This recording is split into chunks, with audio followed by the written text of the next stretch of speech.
যদি আওয়ামী লীগকে পুনর্বাসন করার রাজনীতি এখন বিএনপি গ্রহণ করে থাকে, তাহলে সেই রাজনীতি বিএনপির জন্য কাল হয়ে দাঁড়াবে।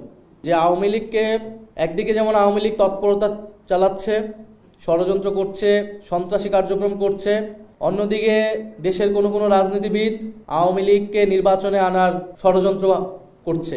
আমরা স্পষ্টভাবে বলতে চাই, আওয়ামী লীগকে নির্বাচনে আনার অথবা আওয়ামী লীগকে রাজনীতিতে পুনর্বাসন করার কোনো সুযোগ নাই। যারা এটা করার চেষ্টা করবে, জনগণ তাদের বিরুদ্ধেই দাঁড়াবে, তাদের রাজনীতি বাংলাদেশ থেকে নাই হয়ে যাবে। জুলাই গণ অভ্যুত্থানে ৩৬শে জুলাই, ৫ই আগস্ট বাংলাদেশের ছাত্র জনতা আওয়ামী লীগের বিরুদ্ধে তাদের রায় জানিয়ে দিয়েছিল। সেই রায়টি ছিল, বাংলাদেশে আওয়ামী লীগ এবং মুজিববাদীদের কোনো রাজনীতি থাকবে না। ফ্যাসিবাদ বিরোধী সকল রাজনৈতিক পক্ষকে যাতে এই আওয়ামী লীগ প্রশ্নে, মুজিববাদ প্রশ্নে আমরা সবাই এক থাকি, দেশকে অস্থিতিশীল করার সকল ষড়যন্ত্র আমরা যাতে ঐক্যবদ্ধভাবে রুখে দিতে পারি। যেটা আমি আমার বক্তব্য শেষে বলেছি, যদি আওয়ামী লীগকে পুনর্বাসন করার রাজনীতি এখন বিএনপি গ্রহণ করে থাকে, তাহলে সেই রাজনীতি বিএনপির জন্য কাল হয়ে দাঁড়াবে। ফলে আমরা বলবো যে বিএনপিকে আমরা গণ অভ্যুত্থানের অংশীদার মনে করি, আমাদের ফ্যাসিবাদ বিরোধী লড়াইয়ের অংশীদার মনে করি। বিএনপি যাতে ভুল রাজনীতি না করে, সেই জন্য বিএনপির প্রতি আমাদের আহ্বান থাকবে। বাংলাদেশকে নতুন করে গঠন করতে হলে তাদের সাথে আপোষ করে আসলে বাংলাদেশে আর রাজনীতি করা সম্ভব নয়।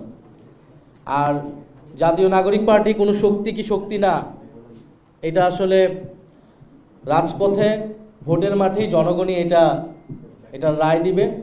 আমরা দেখতে পাচ্ছি যে জাতীয় নাগরিক পার্টি যাতে নতুন শক্তি হিসেবে আবির্ভূত হতে না পারে, সেই জন্য কিন্তু চতুর্মুখী আক্রমণের শিকার আমরা হচ্ছি, গত 1 বছর ধরেই হচ্ছি।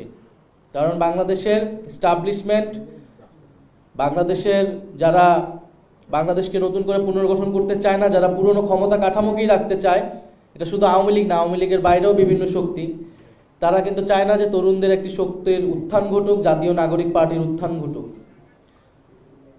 ফলে গত 16 বছর ফ্যাসিবাদ বিরোধী লড়াই যারা করেছেন, নির্যাতিত হয়েছেন, তাদের প্রতি আমাদের সমবেদনা রয়েছে, সহমর্মিতা রয়েছে, কিন্তু তাদের নেতৃত্বে গণ অভ্যুত্থান হয় নাই। তারা বারবার আহ্বান করার পরেও কিন্তু জনতা রাজপথে নেমে আসেনি। ফলে জনগণ কাদের কথায় নেমে আসবে, জনগণ কাদেরকে সমর্থন করবে, এইটা আসলে আমরা ভোটের মাঠে এবং রাজপথে আমরা বুঝতে পারবো। ফলে বিএনপির প্রতি আমাদের আহ্বান থাকবে, আওয়ামী পুনর্বাসনের রাজনীতি থেকে সরে এসে বাংলাদেশ পুনর্গঠনের রাজনীতিতে শরিক হতে তরুণদের সমর্থন তাহলে তারা পাবে। এই বিষয় অলরেডি হয়ে গেছে।